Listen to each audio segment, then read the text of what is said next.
ओम राधे सुश्री अनुराधे। इसके बीच में बाबा अपने लौकिक परिवार के साथ कश्मीर चले गए। कश्मीर जाने के बाद बाबा रोज ओम राधे के नाम से और अन्य बहनों के नाम से पत्र भेजा करते। जिनके नाम से पत्र आते थे वे बहनें उन पत्रों को सत्संग में सुनाती थी। सत्संग में वृद्धि होने लगी। एक दिन ओम राधे की छोटी बहन गोपी, जो डांस देख रहे हैं ना, गोपी है, ये डांस कर रही है। ये ध्यान में चली गई और ध्यान में ही डांस करने लगी। राधे की बहन है, कृष्ण के साथ रास कर रही। मम्मा उनको दृष्टि दे रही। गोपी क्लास में बैठी थी। ओम की ध्वनि लगाते ही वह ध्यान में चली गई। उसको श्री कृष्ण का साक्षात्कार हो गया और वो उठकर डांस करने लगी। सत्संग में यह पहला पहला साक्षात्कार था। इसके बाद सत्संग में आने वाले अनेक अन्य भाई बहनों को भी साक्षात्कार होने लगे। जब बाबा कश्मीर से आए तो उनको देखते ही गोपी को श्री कृष्ण दिखने लगे। उसी समय ओम राधे उसको श्री राधा दिखाई पड़ने लगी। तब वह दोनों को पकड़कर रास करने लगी। दिव्य दृष्टि की लीला अथवा पाठ तब खुल गया। धीरे धीरे वहां आने वाले सब ध्यान में जाने लगे। श्री कृष्ण, श्री राधा अथवा श्री नारायण, श्री लक्ष्मी को देखने लगे। उनके साथ रास करने लगे।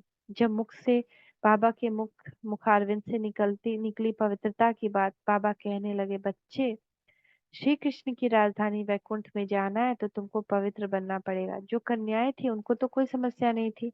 जो गृहस्थ थी और जिनके पति व्यापारार्थ विदेश में गए थे, वे आए तो घरों में पति पत्नी के झगड़े होने लगे। पति कहने लगे, हमें विकार रूपी विष चाहिए।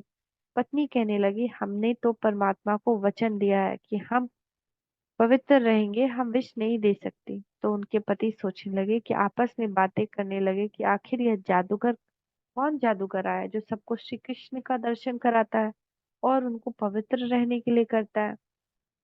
तो ये जो साक्षात्कार का पाठ है ना, ये फिर शुरू होने वाला है। पूरी दुनिया में फिर से धूम मच जाएगी जैसे उस समय मची थी कि श्री कृष्ण आ गए, श्री नारायण आ गए, श्री लक्ष्मी आ गए।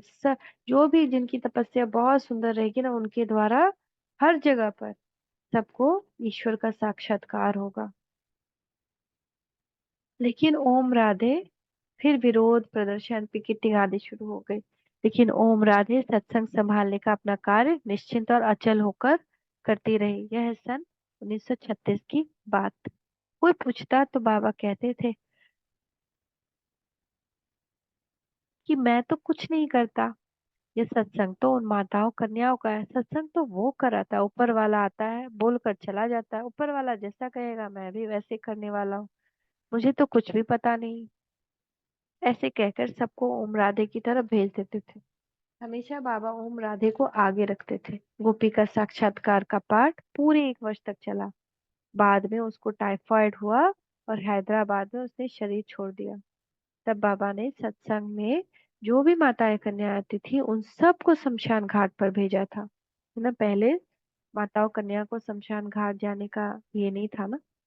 जिंदगी के इतिहास में पहली घटना थी, नहीं तो शमशान घाट पर स्त्रियां नहीं जाती थी। शव यात्रा में इतनी सारी महिलाओं को देखकर लोग आश्चर्य खा रहे थे। अग्नि संस्कार का कार्य ओम राधे ने ही किया था। कितनी बड़ी बात है। खुद स्वयं भगवान स्त्रियों को आगे बढ़ा रहा है संस्कार करने के लिए भी। और समाज ने कैसी प्रथा बना दी है कि संस्कार करने सिर्फ मेल जा सकते हैं, फीमेल नहीं जा सकती। खुद फीमेल दूसरी फीमेल को खींच के करती है। कहाँ कहाँ ओम राधे बनी मम्मा, अर्थात मातेश्वरी।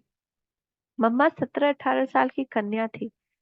लेकिन जब उसको मम्मा माँ कहते थे, लेकिन सब उसको मम्मा माँ कहते थे। बाबा भी कभी मम्मा कहते थे, कभी बेटी कहते थे, कभी मम्मा बेटी दोनों कहते थे। इस प्रकार ओम राधे मम्मा बन गई। धीरे धीरे उनके शरीर में भी इस नाम के अनुसार परिवर्तन आ गया।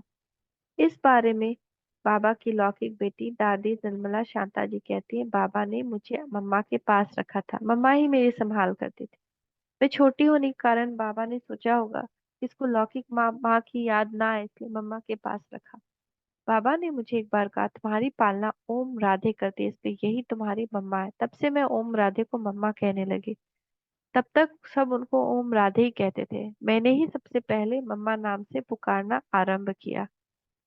उसके बाद सब ओम राधे को मम्मा कहने लगे। दिन प्रतिदिन सत्संग में वृद्धि होती चली गई, तो बाबा ने ओम राधे को इस सत्संग के लिए अवैतनिक संचालिका नियुक्त किया और उनके साथ 8 अन्य ज्ञान निष्ठ माताओं और कन्याओं की एक कार्यकारिणी समिति बनाकर अपनी समस्त धन संपत्ति माताओं की समिति को अर्पित कर दी।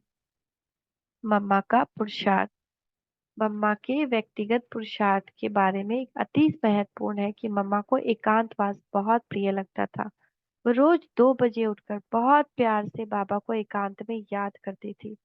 मम्मा की याद इतनी प्यार भरी रहती थी कि उनकी आंखों से प्रेम के मोती निकलते थे। मम्मा चांदनी रातों में बैठकर रात भर तपस्या करती थी।